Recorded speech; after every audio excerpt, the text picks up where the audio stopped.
ডিভোর্সের বয়স 7 মাস 2 সপ্তাহ 4 দিন পার হয়ে গেলেও শনিবার সকালে গ্লোরিয়াবিহীন বেডরুমে মনে বেশ আনন্দ নিয়ে ঘুম ভেঙে গেল এডওয়ার্ড গিবসনের। হাই তুলল সে, হাত পা আয়েশ করে ছড়িয়ে দিল। ডাবল বেডে গা মোড়ামুড়ি করতে করতে একাকী থাকার মজাটুকু উপভোগ করছিল সে। ইনসোমিনিয়ায় ভোগা গ্লোরিয়ার ক্যানকেনে কণ্ঠের ঘ্যান ঘ্যান আর তার সুখের ঘুম নষ্ট করবে না। রাতের বেলা হার্টের প্যালপিটেশন বেড়ে যাওয়া কিংবা শ্বাস নিতে কষ্ট হওয়ার ক্রমাগত অভিযোগ আর বিরক্ত করবে না এডওয়ার্ডকে। এডওয়ার্ড অলস, তার ভেতরে দয়ামায়া নেই। তার ভুঁড়ি বেড়ে যাচ্ছে। রাতের বেলা বিশ্রী নাক ডাকে বলে ঘুমোতে পারে না গ্লোরিয়া। সে অমনোযোগী। গ্লোরিয়ার অসুখ বিসুখের দিকে তার কোনো খেয়াল নেই, ইত্যাদি হাজারো বিষয় নিয়ে আর কোনো লেকচারও শুনতে হবে না এডওয়ার্ড গিবসনকে। সে কত সুখী ভেবে মুচকি হাসি ফুটল ঠোঁটে। ও যখন ব্রেকফাস্টের টেবিলে বসলো, মনের উল্লাস দূর হয়ে গেল। টোস্টে পুরু করে মাখন মাখাতে গিয়ে মনে পড়েছে আজ গ্লোরিয়াকে ওর খোরপোশের টাকা দেওয়া দিন। টোস্টে আর কামড় দেওয়া হলো না, খিচড়ে গেছে মেজাজটা। খাবারটা টেবিলে রেখে বেডরুমে ঢুকলো এডওয়ার্ড। ভিক্টোরিয়ান ডেস্কের টপ ড্রয়ার খুলে চেক বইটি বার করলো।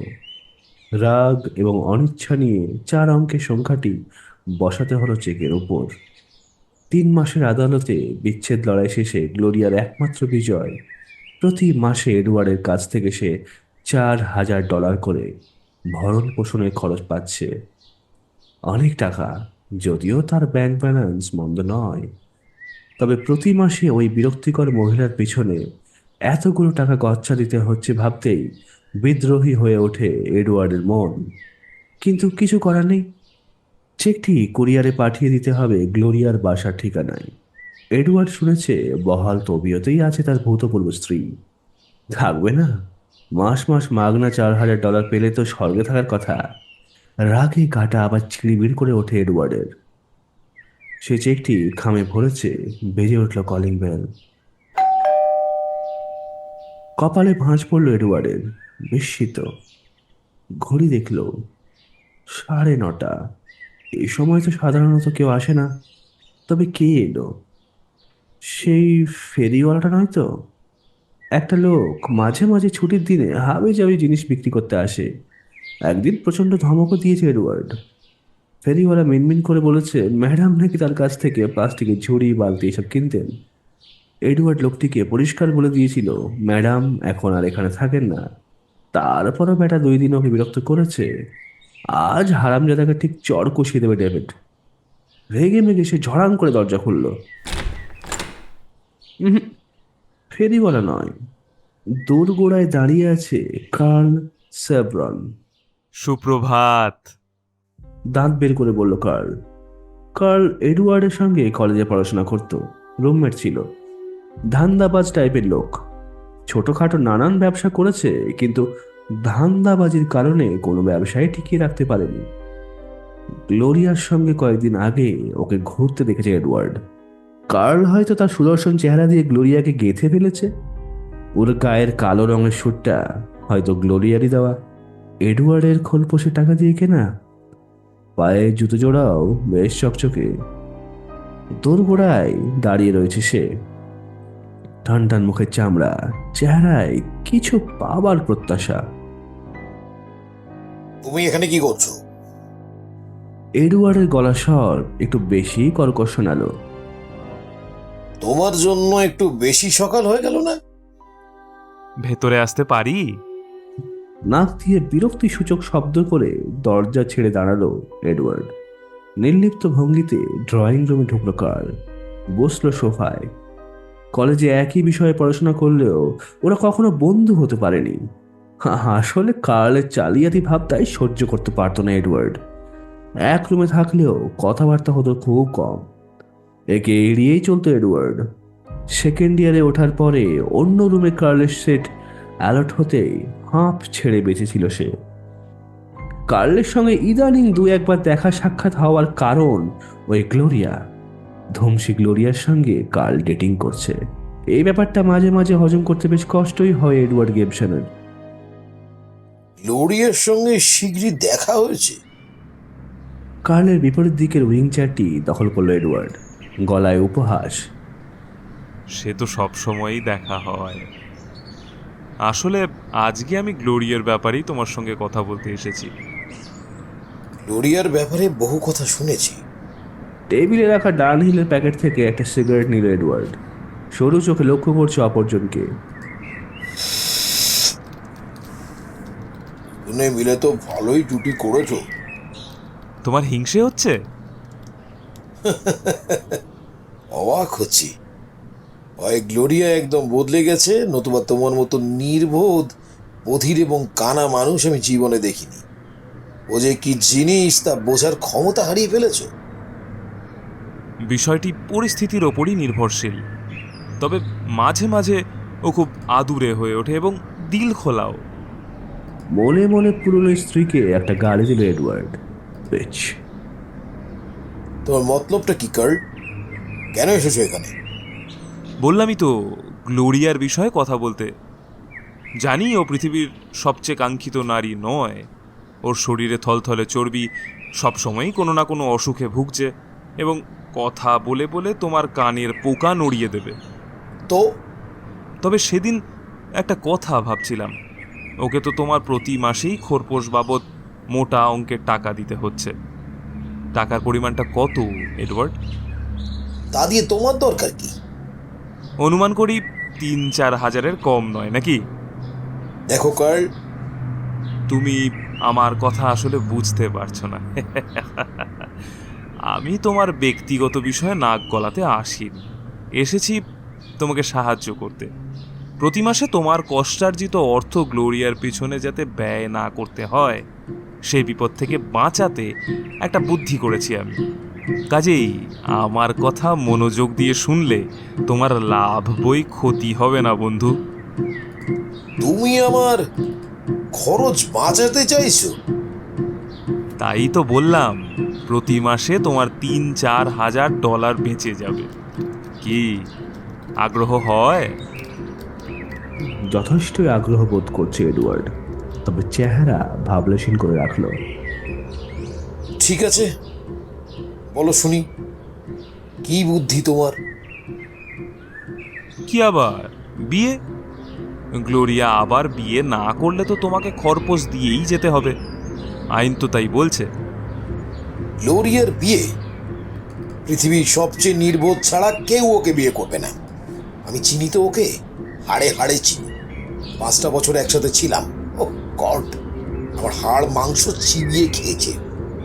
এখন বলো না যে তুমি ওকে বিয়ে করার চিন্তা ভাবনা করছো।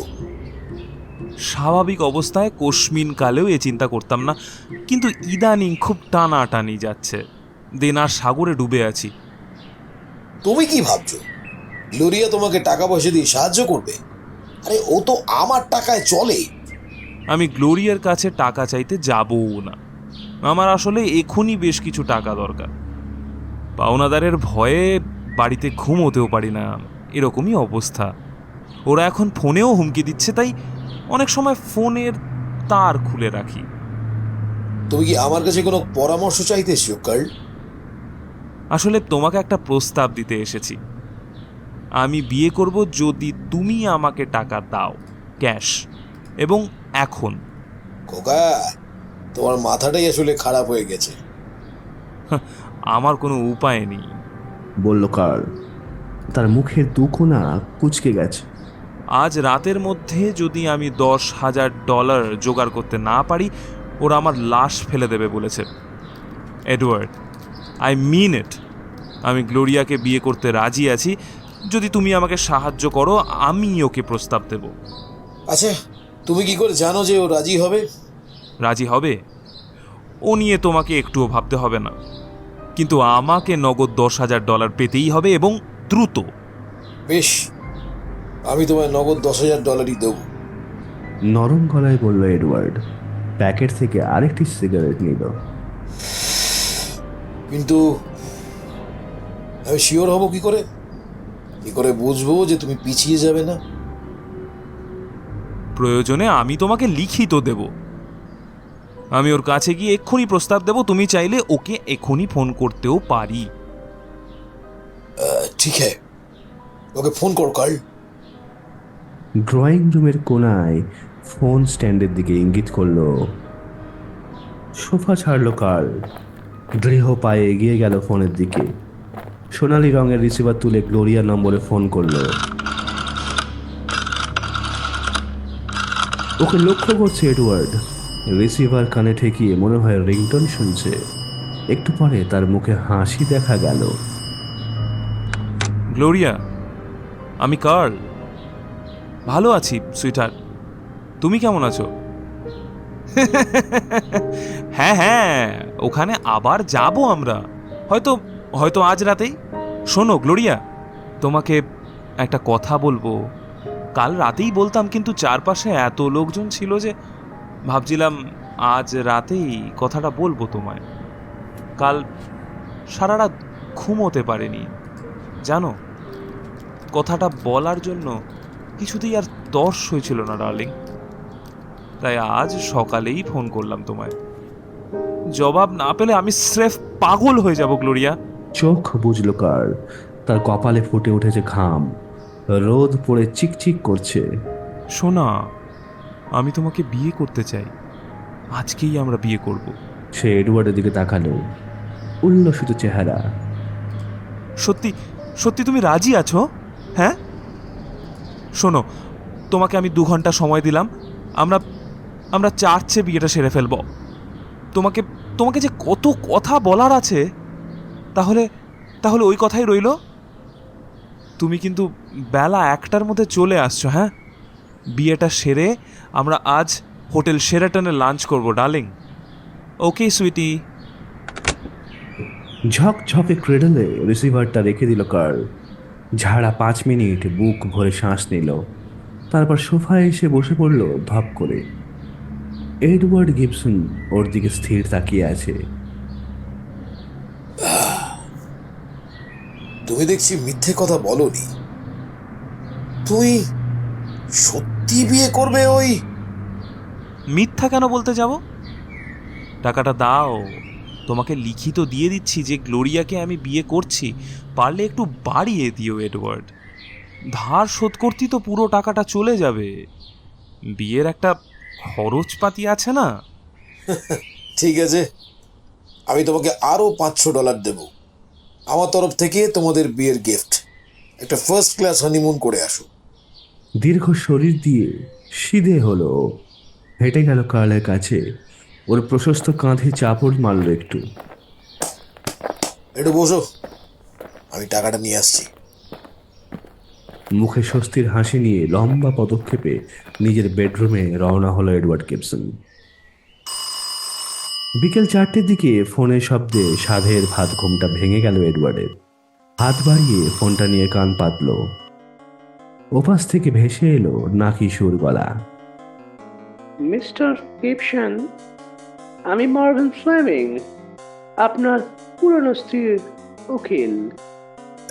কে? ও ও মিস্টার ক্লেমিং। ঠোঁট কামড়ালো এডওয়ার্ড। গ্লোরিয়ার মতো এই লোকটাকেও ও দু চোখে দেখতে পারে না। তারপর মনে পড়লো গ্লোরিয়া নামের বোঝাটা কাঁধ থেকে নেমে গেছে। কি ব্যাপার? আমার হঠাৎ মনে হলো আপনি বোধ করি খবরটি পাননি, তাই ভাবলাম ফোন করি। নাকি খবর পেয়ে গেছেন? কিসের খবর?